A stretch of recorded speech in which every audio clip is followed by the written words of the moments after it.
In this tutorial, I will show you how to create this procedural desert sand material in Blender.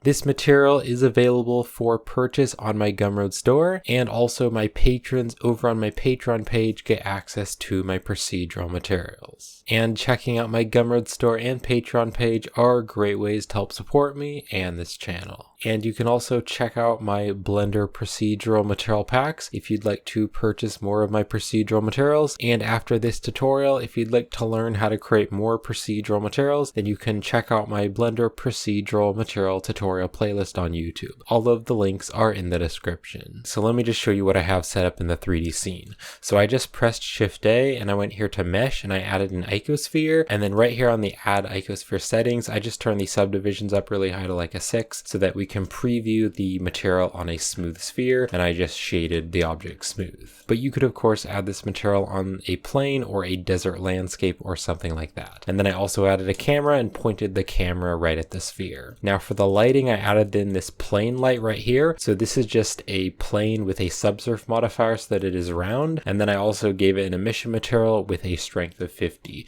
just so that we have some nice bright lighting shining on the sphere. And then to help get more realistic lighting and reflections, I added in this Machine Shop 02 1K HDR, and this is a free HDRI from polyhaven.com, so the link is in the description if you'd like to download it. And right here in the world properties, I just clicked on the color, clicked on the yellow dot, added in the environment texture, and then opened up the HDRI. And again, I downloaded the 1K HDR version. And then also I just turned the strength down to like a 0.8 so it's not quite as bright. And then to make the colors and lighting look very nice, you can also go right over here to the render properties, and under the color management, you can set this to filmic. And then I also set the look to very high contrast. And this will pop out the colors and make it more contrasty and saturated. And then I'm also going to be using the Node Wrangler add-on in this tutorial. So if you don't have that enabled, you can click on edit and go to the preferences, and then just click over on the add-ons tab, and up there on the search, you can search for the Node Wrangler and just checkmark the Node Wrangler add-on. And I'll show you how to use it in the video. Alright, so just select your object, and I'm going to click on new, and I can click to rename this, and I'm just going to rename it to Procedural Desert Sand. So in this material, we're going to have 3 different layers, and we're going to combine them together.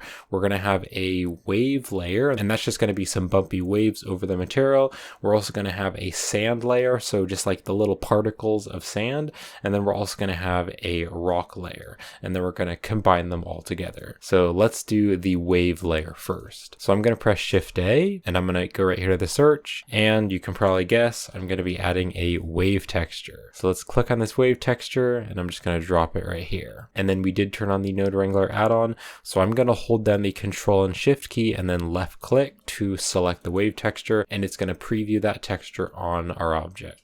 Now right here on the wave texture, you have a setting to change the direction of the waves. So really you're just going to need to change this to whatever looks good for your object. I am going to be going with the Z direction because that looks pretty good for my object because I have an icosphere and I'm looking at the icosphere from the front view. But maybe you're adding this onto a plane or some sort of flat object. The Z one isn't going to work very well. So for that, you probably want to either use the Y one or the X one.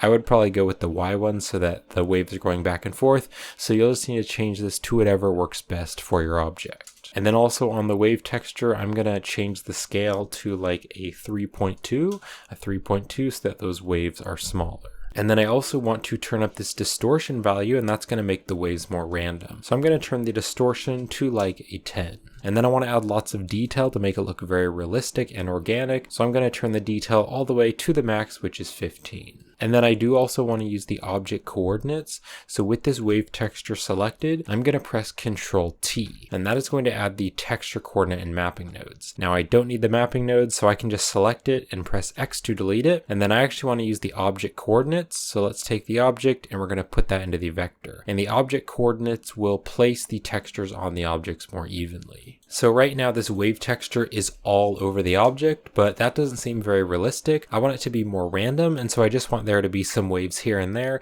but I want some places to be more smooth. So what I'm going to do is mix this with a noise texture. So I'm going to press Shift A, let's go to the search, and I'm going to search for a noise texture, and let's just drop the noise texture right above the wave texture. And then I can Control Shift and left click to select the noise texture, and that's going to preview it. So let's take the object and we're going to put that into the vector as well. Now on the noise texture settings, I'm going to turn the scale to like a 4 so it's a bit smaller, but then I do want to add lots of detail, so let's turn the detail all the way to the max, which is 15. So what I'm doing with this noise texture is I'm creating a mask to make some parts smooth, but then the other parts will have the waves. So in order for this mask to work, I need it to be much more contrasty because right now it's very gray. So to make it more contrasty, I'm going to press Shift A.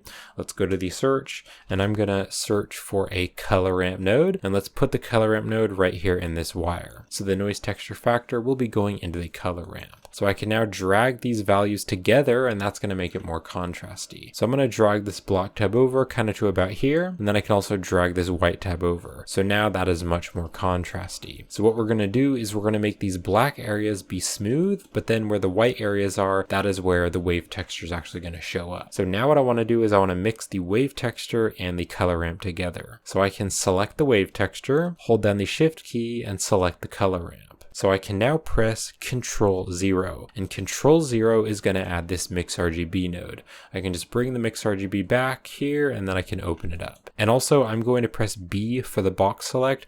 I'm just going to drag a box around these nodes and bring them back a little bit. Alright, so the Mix RGB is now mixing the wave texture with this noise texture. Now this color ramp is black and white data, so I actually want to pull it out of color 1 and I want to instead put it into the factor. So now I can take color 1 and I can make this fully white. And so that way in some areas there's not going to be the waves. If I Control Shift and select the color ramp, you can see where those black areas are on the noise texture. That is where there isn't any of those waves and where it's smooth. So now we have a really nice texture for our waves. Now right now it's just black and white, and so I want to change the colors to make it look more like sand. So I'm going to press Shift A. Let's click here on the search, and I'm going to search for another color ramp. Let's click on this color ramp and I can just drop it right here. And then also we need a little bit more space, so I'm just going to box select these nodes and kind of bring them back a little bit. Alright, so now we can change the colors of this color ramp, and that'll change the sand colors. Now the waves are a little bit hard to see, so I'm actually going to take the black tab and I'm going to drag this black tab over so the waves are a bit more contrasty. And then I can click on the black tab and I'm going to make this color kind of an orangey brownish color. And if you'd like to use the same exact color that I'm using for the waves, you can click over on the hex value and you can punch in a hex value of B3 5B37. So that is the color that I'm using for those waves. And then we also just need another base color for the sand. So I'm going to click on this white tab, click on this color, and this one is kind of just going to be a peachy orangish yellow color. And again, if you want to use the exact same color that I'm using over here on the hex value, you can punch in FFB678.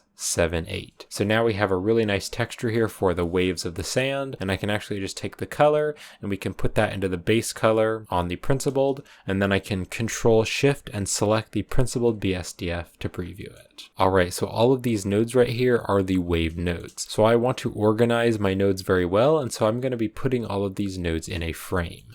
So I'm going to press the A key to make sure everything is deselected, and then I can press B for the box select, and I'm just going to box select all of these nodes, but not the principled and not the material output and not the texture coordinate, just these nodes right here. So now that they're selected, I'm going to press Control J, and Control J is going to put all of these nodes in a frame. Now I can also click on the frame and I'm going to press the N key, and the N key is going to open up the side panel. And if you click right here on node, you can see that there is a name and a label for the frame. So I can just rename this label to waves. And now that I've renamed that, you can see it says waves right there on the frame.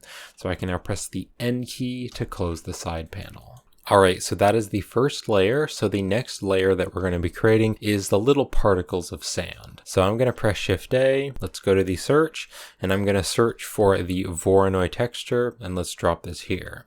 And then just like all of the textures, I want to use the object coordinates.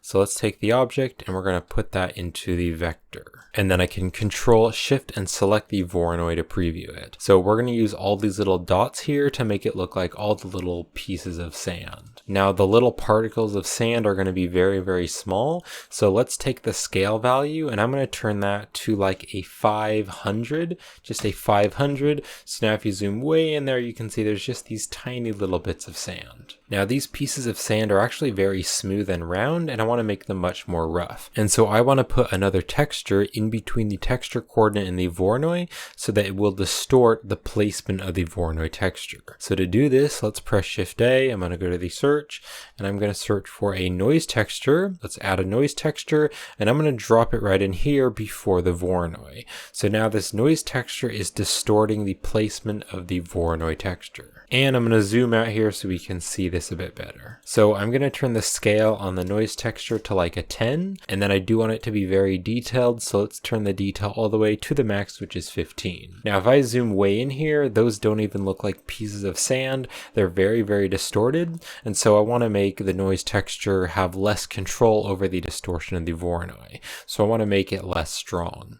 So to do this, I'm going to press Shift A, let's go to the search, and I'm going to search for a mix RGB, and let's drop this mix RGB right here between the noise texture and the Voronoi. So I can now take the object coordinates from the texture coordinate, we're going to pull out a wire from the object, and I'm going to stick that into color 1. And then this noise texture is going to be going into color 2. So now if I drag the factor value all the way to 0, then it's not going to be distorting it at all. But then if I drag the factor all the way to 1, it's going to be distorting it a lot. So I can just make this factor value very, very small, and that way the noise texture will just be distorting the Voronoi texture just a little bit. And I'm actually going to be typing in a specific value on the factor, so I'm going to be using a factor of 0.03. So 0.03, and that way now it's just being distorted a little bit and it has a little bit of noise. And then I do also want to give this just a little bit more roughness. So on this noise texture, let's turn the roughness up to just like a 0.6. And that looks a little bit better. Now you can see there's a bunch of little noise there in that sand. All right, so these 3 nodes are the particles of the sand. So I now just want to add them all to a frame. So I'm going to press the A key to make sure everything is deselected.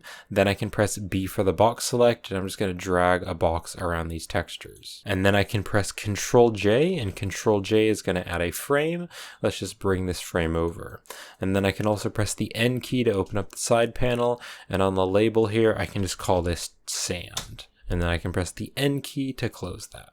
All right, so now we have 2 layers, the waves and the sand. There's just one more main layer that I want to create. So I'm going to be adding it right up here, and this is going to be the little rocks which are kind of popping out of the sand. So I'm going to press Shift A, let's go to the search, and I'm going to again search for a Voronoi texture, and let's drop it up here. And then again, I want to take the object coordinates from the texture coordinate, and let's put that into the vector, and then I can Control Shift and select the Voronoi texture to preview this. Now to make this look like rocks, I'm going to click on the F1, and I'm going to change this to distance to edge. And now you can see this kind of gives a texture of a bunch of little rocks. Now I want these rocks to be much smaller, so let's turn the scale to like a value of 50. So that way the rocks are much smaller. Now I want to make these rocks more contrasty because they actually look kind of gray. So let's press Shift A, I'm going to go to the search, and let's search for a color ramp. I'm going to add the color ramp, and we're going to stick it right here after the Voronoi texture. So I can now click on this white tab and I can drag it over, and as I drag it over, it's going to make those rocks more contrasty, and so it's going to make it whiter. And so now those rocks are much more defined and they're much more bright in the center. Now I don't want the rocks to be all over the sand. I just want a few little places here and there where the rocks are popping out. But most of this texture is going to be the sand. I just want a few rocks coming out here and there. So to do this, I'm going to press Shift A. Let's go to the search, and I'm going to search for a noise texture. Let's click on the noise texture and drop it up here. And then again, I want to take the object from the texture coordinate, and we're going to plug that into the vector of the noise texture. And then I can Control Shift and select the noise texture to preview it. So on the scale here, let's just change this to like a 20. Change that to a value of 20, and then I do want to turn the detail all the way up to the max, which is 15, so it's very detailed. Now I'm going to be using this noise texture as a mask just to tell the Voronoi texture where it's actually going to show up. So to make this a more effective mask, I need to make it more contrasty. So let's take this color ramp, and I'm going to press Shift D to duplicate it, and we're going to drop it right up here and connect it up to that noise texture. So I can now drag these values around, and we're going to make it very contrasty. So I'm actually going to drag the white tab kind of to about here, and then I will drag the black tab over very close to it. And so where the white areas are, that is where the rocks are going to show up, but then all the black area is just going to be where the sand is. So I'm going to drag these very close together, so now just some parts here and there will have the rocks. So I now want to join these two color ramps together. So I'm going to select the color ramp, hold down the shift key, select the other color ramp, and then I'm going to press Control plus. So Control plus is going to add a mix RGB and it's going to connect them up, but it's automatically going to set the mix RGB to add. And then this is the mask that we created. So I want to actually take the top color ramp and we're going to put that into the factor. And then color 1 right here, I can just make this fully black. So now if I zoom in there, you can see the rocks are just showing up in a few places here and there. So now I want to join these all together into a frame just to organize the nodes very well. So press B for the box select, just box select these nodes here, these 5 nodes, and I can press Control J, and Control J will add the frame there, and then I can click on the frame, and let's press the N key to open up the side panel, and on the label here I can just rename this to rocks, and then I can press the N key again to close the side panel. Alright, so we now have the rocks, the waves, and the sand, so I want to combine them all together. So let's just take these nodes and we're just going to bring them over to give a bit more space. So I'm first going to be mixing the waves and the sand. So I'm going to select the Voronoi texture from the sand, hold down the shift key and select the color ramp from the waves. I can now press Control 0 and Control 0 is going to add this mix RGB. I'll just click on the arrow to open it up and kind of bring it up here. So it's mixing the waves and the sand together. So let's Control Shift and select this mix RGB to preview it. Now if I Control Shift and select the Voronoi texture from the sand, you can see this is actually just black and white data, and so I'm actually going to plug this into the factor. So let's unplug this from color 2 and we're going to plug the Voronoi texture up to the factor. And then I want to take this color ramp from the waves and we're going to plug that one into color 2.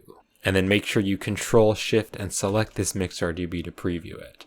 So now I'm going to take color 1 and I'm going to make this the color for the little bits of sand. So I'm going to make this kind of a reddish brownish color and make it a little bit darker. And again, if you want to use the same exact color that I'm using for those little bits of sand, you can click on color 1 and I'm going to be using a hex value of BC6640. So that is the color that I'm going to be using for those little pieces of sand. So now this texture has a lot more detail and it looks a lot more like sand. So I can now Control Shift and select the principled BSDF to preview that. Alright, so I now want to mix the rocks in with this texture. So I'm going to select the add from the rocks, hold down the shift key and select the mix, and then again I can press Control 0 and that is going to add a mix RGB. I can just click on this to open it up and I can just drag it down here.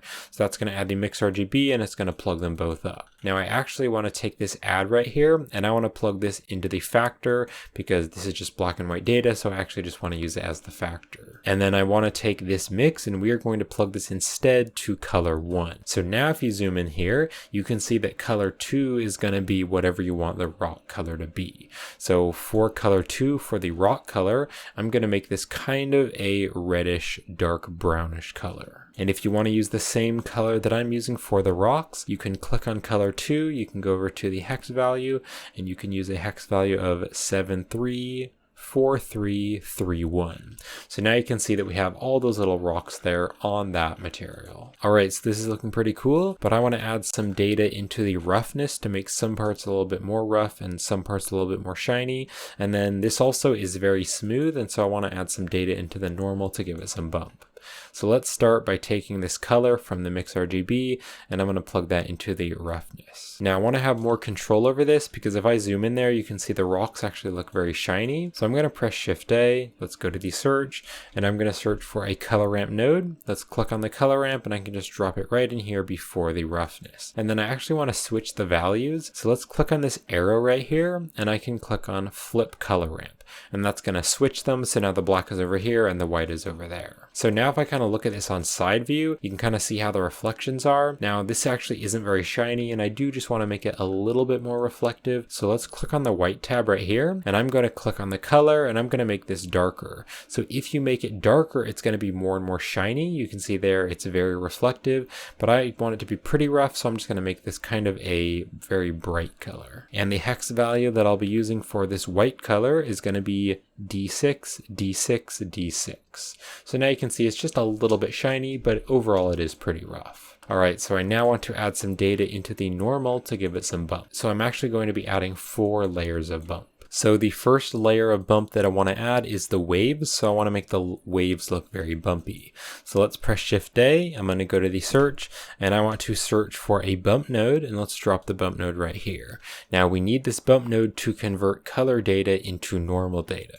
So now what I'm going to do is I'm going to take this mix here from the waves and I'm going to plug the color up to the height value. And this way the bump node is going to convert this color data into normal data. So I can now plug the normal into the normal on the principled. So now you can see it's actually popping that out, and that's looking really cool. And you can also see some parts are wavy, but then some parts are also very smooth. Now this is very strong, so I'm going to take the strength value of the bump and I'm going to turn that down to like a 0.3, so it's much less strong. And then to organize this better, we can actually rename these nodes. So if you select the node and then press the N key, that's going to open up the side panel. And if you click right here on node, you can actually change the label right here. So on the label, I'm going to rename this to wave bump. Wave bump. And then if you wanted to, you could click on this color ramp right here, and on the label I could just rename this to roughness. You don't need to name them if you don't want to, but just to organize these very well, you can rename those if you want to. Alright, so we now have the wave bump. So I want to add some more layers of bump. So the next layer of bump that I want to add is just some noise all over the material. So I'm going to be using this noise texture right here. So let's click on this wave bump and I'm going to press Shift D to duplicate it, and I'm going to drop it right here after this one. So the normal can go through the normal, so we now have this extra height value that we can add data into. So right over here, if you go to this noise texture, I'm going to take the factor and I'm going to drag this over here and I'm going to put this into the height value of the second bump. So now you can see this is just making a bunch of procedural noise all over the material. And if you click on the wave bump, you can change the label. So I'm going to change this label to noise bump just to organize this very well. So now I have the wave bump and the noise bump. Now this is a bit too strong, so I'm going to take the strength value and just turn that to like a 0.2 so it's less strong. And also I'm going to invert it. You don't need to invert it if you don't want to, but I think inverting it does look pretty nice. Alright, so I now want to add another layer of bump, and that is going to be the little tiny particles of sand. So I'm going to click on this bump node and let's press Shift D to duplicate it and just drop it right here. And then let's go right over here and we're going to take the distance from this Voronoi. I'm going to pull out a wire, drag over, and I'm going to be putting it into the height value of this bump. And then click on this bump node right here. And this one I'm going to rename to sand bump. Alright, sand bump. And then I could also Control Shift and select the sand bump to preview it. You can kind of zoom in there and you can see it's adding all these little bumps right there for the little bits of sand. And then I do want to make this a little bit stronger. So let's turn the strength value to like a 0.25, just a 0.25. And then I do want to leave the inverted on, because if I uncheck the inverted, it actually looks like those little bits of sand are going in, but I want to leave the inverted on so that it looks like those little bits of sand are popping out. Alright, so I now want to add one more layer of bump, and that is going to be the rocks, because I want the rocks to look like they're bumping out. So let's click on the sand bump. I can press Shift D to duplicate it, and let's just stick it right there. So then what I'm going to do is I'm going to take the add, let's pull out a wire from the color from this add on the rocks, and I'm going to drag way down, and I'm going to put this into the height value of the sand bump. Just stick it right there. And then to preview what that bump is doing, I'm going to Control Shift and select the sand bump to preview it. Now it's still a little bit hard to see, so I'm going to take the strength value and I'm going to turn that to like a 0.6 so it's much more strong. And also if you click on the sand bump on the label here, I'm just going to rename this to rock bump. And then I can also press the N key to close the side panel. Now if you zoom in there, you can see it almost looks like the rocks are going in. So I'm going to uncheck the invert from the rock bump, and that way now the rocks look like they're popping out. So now there's just some little rocks here and there. So I can Control Shift and select the principled shader to preview it. And let's also drag the material output back here. Now if you zoom in really close to the rocks, you can see something is looking kind of weird. You can see that the bump is actually bigger than the color of the rocks. And so So what I want to do is I want to make the bump more contrasty so that it's smaller and it doesn't go out quite as far. So to do this, I'm going to press Shift A. Let's go to the search, and I'm going to search for a color ramp, and we want to put the color ramp right here in this wire before it goes into the rock bump. So just stick it right here, and I can just bring it right down here. So the add is going to go through this color ramp before it goes into the rock bump. So I can now click on the black tab and I can drag the black tab over. And as I do that, you can see it's making the bump of the rock smaller. So I'm going to drag it all the way over to about there. And now those rocks are much more sharp and they look a lot better. Alright, so I can zoom out there and just make sure you Control Shift and select the principled BSDF to preview the final material. So I'll just give this a final render. So there we have it. There is the Procedural Desert Sand material. So I hope you found this tutorial helpful and I hope you enjoyed it, and thank you for watching. And if you'd like to help support me and this channel, then you can purchase this procedural material on my Gumroad store and my Patreon page. The links are in the description. And you can also check out my Blender procedural material packs if you'd like to purchase more of my materials.